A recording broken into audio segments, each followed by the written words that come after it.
C infinity S2 on the sphere, and this is a vector field on the sphere, right?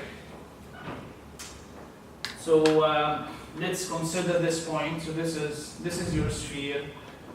This is the vector field, right? Always tangent to the sphere. Let's consider this point. Maybe 0, 1, 0, this point. P is, so this is X, this is Y, this is Z, so P is 0, 1, 0. So V at the point P is what? 1, 0, 0, right?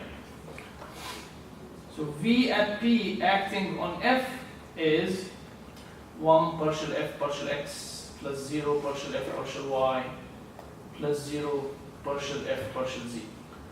These are already zeros, and partial F partial X is just 2X, but please go and evaluate at the point. So this is 0. So the final result is 0, it's just a real number. Again, if any of this computation is not clear, please let me know. But now if you do it with the entire V, it's not just V evaluated at a point, so we do it without substitution. So what are the components of V? Is Y, so this is multiplying partial F partial X. The next component, partial F partial Y. The third component of V is 0 partial F partial Z. So this is Y and 2X. And this is X and Z, and that's it. So you get a function. So here you get a real number, here you get a function. That's it. It's not that fancy. Oh, yeah. Can you use this vector to get the flow map as an example? Can you use this vector V to get the flow map for us as an example? For I will do several examples for the flow map today. Okay, so don't worry. Okay, so what does this function represent? Can you tell me what does this function represent? Anybody? It's the rate of change of F along the flow of V. Very good, very good, very good. So if F represents a temperature, then at any point you substitute here, you get something that is temperature per second. How fast this guy changes along the vector field at this point. Okay. So we'll give it a name. So this is the definition. What's the number? 9. So this is 10. We'll give this thing a name. It's the Lie derivative. So the Lie derivative of F, that's a function, along a vector field. Okay? This is not a tangent vector that is defined at a point. This is a vector field that is defined everywhere. Okay? So the Lie derivative of F along V is just this guy, so we'll give it that name, LVF. So the Lie derivative of F along V, which is, sometimes we write it as V acting on F, and because this action is linear, it's as if multiplication, V multiplied F. In coordinates, this is how we computed from 1 to n the components of V, partial F, partial xi, little xi are the coordinates, right? In Euclidean language, this is simply the gradient multiplied V. It's nothing but the directional derivative of F along V. So now we have a more fancy name if you're writing proposals and papers. If you want to be, look better educated, you can use Lie derivative in place of directional derivative. Any question about that? This is the Lie derivative. Okay. Let's have some technical chat here. So yeah, I'm telling you that this is exactly the directional derivative. Okay. So in Euclidean space, how you compute it? How you define it in Euclidean space? So nabla F dotted with V limit as T or H in anything, H maybe goes to 0.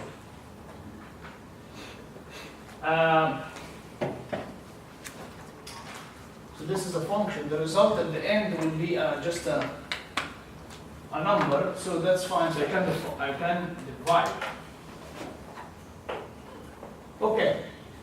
What goes here? So me just need a little bit of space because this guy is a function, right? So we're defining it at a point P. Okay. What goes here? Well, the value of the function at the point, and then we displace it a little bit, right? So f of P plus, well, if it's 1D, I just say P plus H and I'm done. But we are in n dimension. Exactly. So I wanna move a little bit. So H in what direction? In the direction of V. So this is P plus HV. Any question about that? This is the definition in Euclidean. I'm just recalling it. Okay. On manifolds, let's see how we define it on manifolds. So this is Lie derivative. And like I said, this is really the language that I like to stress.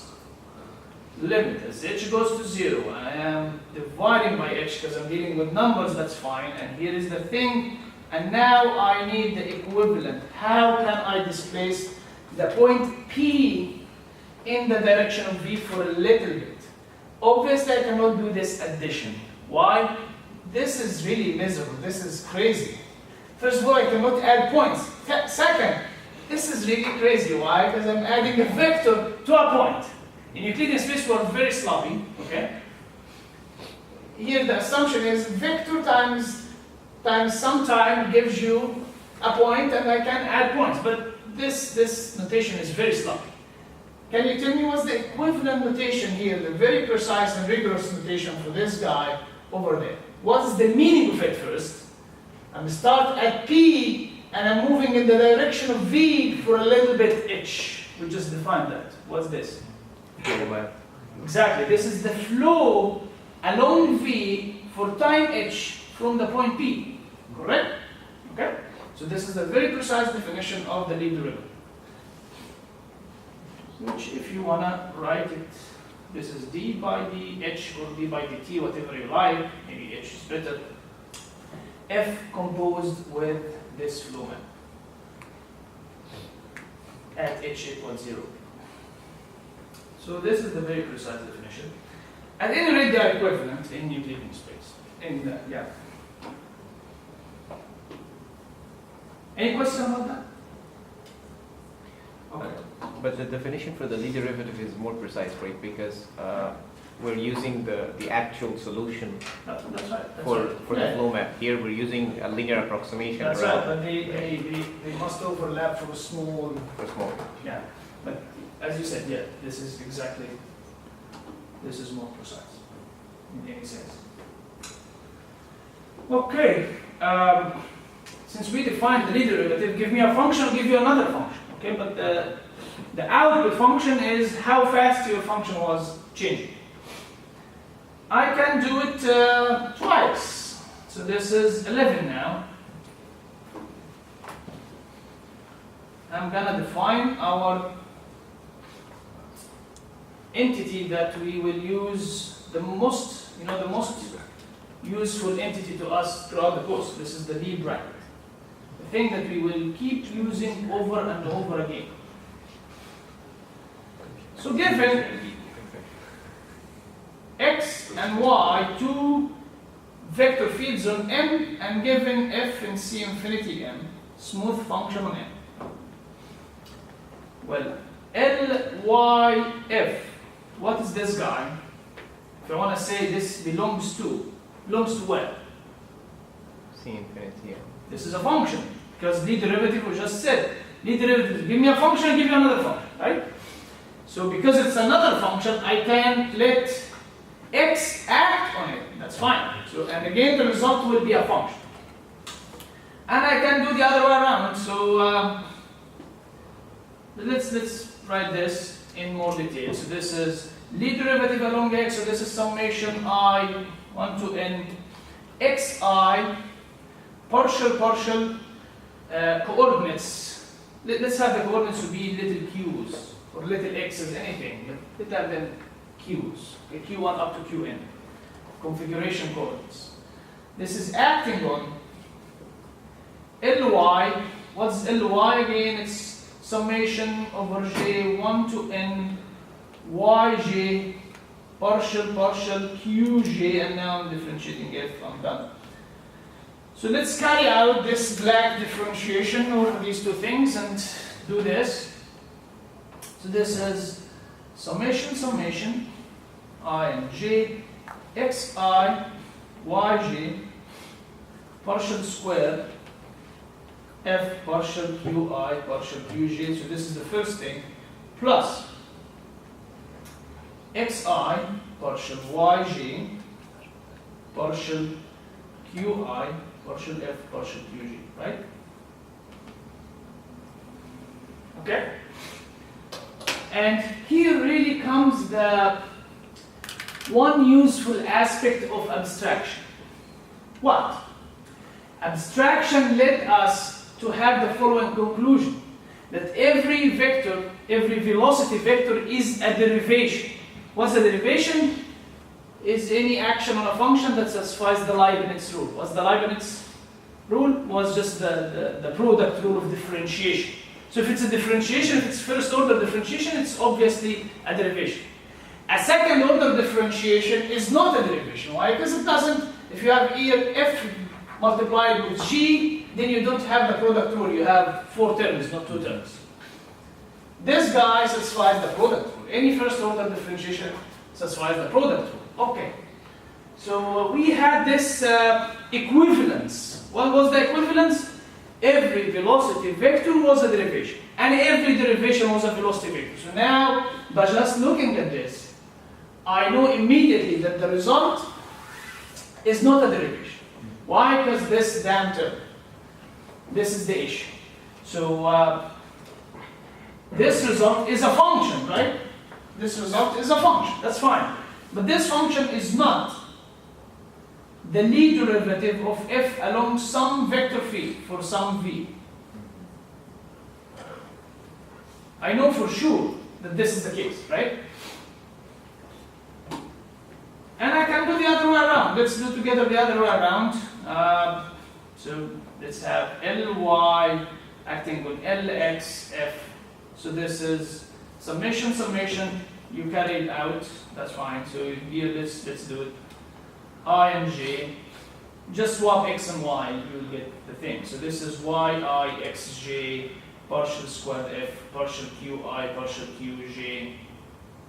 And we have here yi partial x j partial qi. Right? The same. This is not LV for some v because of the second derivative. But if I subtract, if you subtract these two together, these two terms will go away.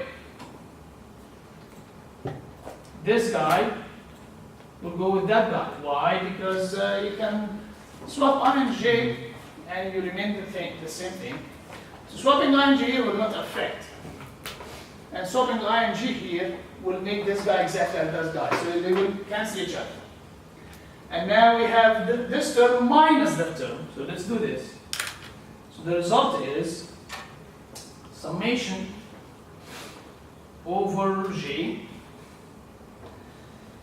Here we have what? Xi partial yj partial qi. Minus, here we have yi partial x. This was j. Partial qi. Partial qj acting on f. This is something, I don't care about it, some component, whatever it is, some function. Partial qj acting on f. So the final result is a derivation acting on f. And because of the equivalence that came out of the abstraction, what was the equivalence? Every derivation is a velocity vector. So this must be the Lie derivative along some velocity vector. So this is indeed equal the Lie derivative of f along some velocity vector. New, potentially new velocity vector. What's this new velocity vector? Here is the j's component, right?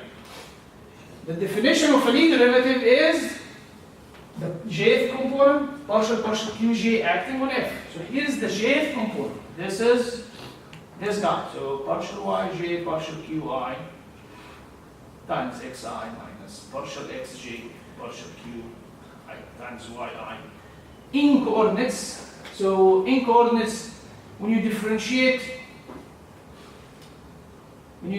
this guy, this is just the Jacobian of y, because y is a vector valued function. When you differentiate it, you get a Jacobian, and this is the vector. A matrix times a vector, you get a vector, and the same here. So actually, v is partial y, partial coordinates, times x minus partial x, partial coordinates, times y, and this is what we call the Lie bracket between x and y. Okay? Any question about that? The very important thing is that I am sure that this guy is tangent to the manifold. It is a velocity vector. And we got it for free just by looking at the expression. Why? Because of the abstraction. It's actually rare to find the abstraction to be that useful. So because of the abstraction that we made, that every velocity vector is a derivation, this guy is a derivation, so it's a velocity vector. So this is a velocity vector. It's tangent to your manifold, to your surface. Any question about that? Any question about the Lie bracket so far? We'll have the rest of the lecture talking about Lie brackets, but yes, Hussein? Do we need f to be c infinity, or will Yeah. c2 suffice? Because That's a very good question. That's a very good question. Actually, here in this course, whenever I say smooth, I mean smooth enough for the operation to carry out. So yeah, and most of the books are like this.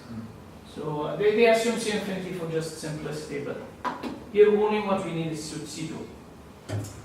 Any question? Okay. So why you're making a big deal here? Why are you making a big deal? Because it's a very interesting result in the following sense. Let's say that the geometry aspect of it. You have any surface, like the sphere. You have two vectors that are always tangent to the sphere, our usual vector, right? This is a vector that is always tangent to the sphere, x, that is y negative x and 0. I have another vector that is always tangent to the sphere, this guy, for example.